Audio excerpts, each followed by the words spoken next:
Hello guys, welcome to my YouTube channel. आप लोग कैसे हैं? आई होप आप अच्छे होंगे। तो दोस्तों, मैं भी अच्छी हूँ और आज तो बहुत ही अच्छी हूँ। और शाम के बज गए हैं, 4 बजने वाली है।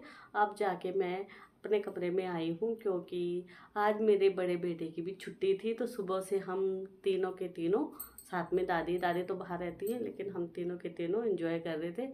और सुबह से मैंने मतलब उनके लिए खाना वाना बनाया, अच्छा वाला खाना बनाया आज। वो ला रखे थे अपने लिए चिकन और मटर पनीर की सब्जी, बाहर से लेके आए वो। और मैंने उसमें बनाया चावल और रोटी। और हमने अभी अभी खाया और उसके बाद हम मतलब थोड़ी देर पहले खाया। और अब जाके मैं अपने कमरे में थोड़ी देर के लिए आई हूँ।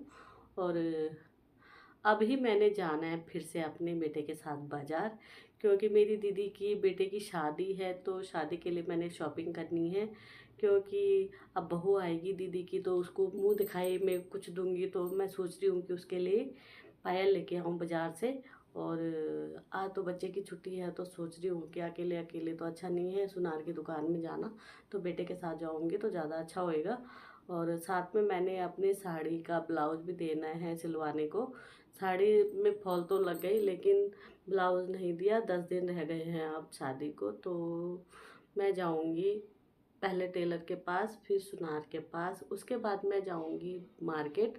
वहाँ मैंने लहंगा ले रखा है अपने लिए, तो उसके लिए मैं लेके आऊँगी चूड़ियाँ, क्योंकि लहंगे के साथ की चूड़ियाँ मैच नहीं कर रही हैं जहाँ भी गई मैं। तो अब सोच रही हूँ बाज़ार जाऊँ, पलटन बाज़ार, और अपने लिए चूड़ियाँ लेके आऊँ। और उसके साथ मैंने लाना है अपने लिए साड़ी के साथ के पेटीकोट, क्योंकि वो भी ज़रूरी है।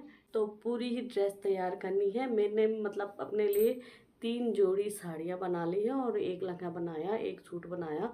अब देखते हैं मैं उनमें से क्या लेके जाती हूँ, क्या नहीं लेके जाऊँगी शादी में। तो 29 30 की है शादी। और काफ़ी हम लोग एक्साइटेड हैं, क्योंकि मेरे भाई की शादी के बाद ये दूसरी शादी है लड़के की जिसमें हम बारात में जाएंगे।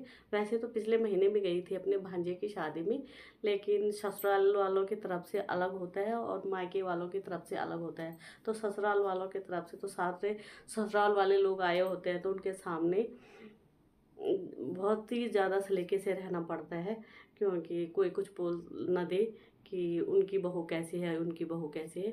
तो यहाँ तो मेरी दीदी के बेटे की शादी है तो एंजॉय तो यहाँ करेंगे हम लोग।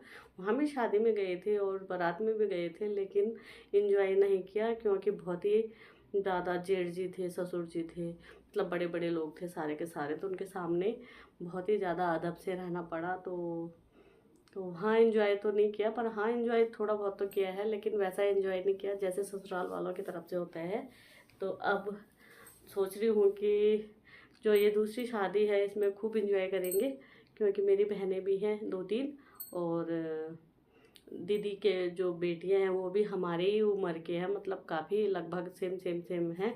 तो सोच रही हूँ कि क्या पहन के जाऊँ क्या नहीं जाऊँ। वो भी फ़ोन करके पूछते रहते हैं कि मौसी क्या पहन रहे हो आप, क्या ले रहे हो आप। तो एक का तो ससुराल मेरे घर के पास ही है, उसका तो बच्चा हो रखा है, 3 महीने का है, और वो भी जाएगी मेरे साथ। वो तो पहले चली जाएगी मेरे साथ, तो क्या जाएगी, पहले चली जाएगी वो, क्योंकि उसके तो भाई की शादी है, मैं तो मौसी हूँ। तो बहुत खुश हूँ मैं। और आ तो जाता हूँ क्योंकि मेरा दोनों बच्चे मेरे पास हैं, हाँ दोनों के दोनों। और हम तीनों तीनों ने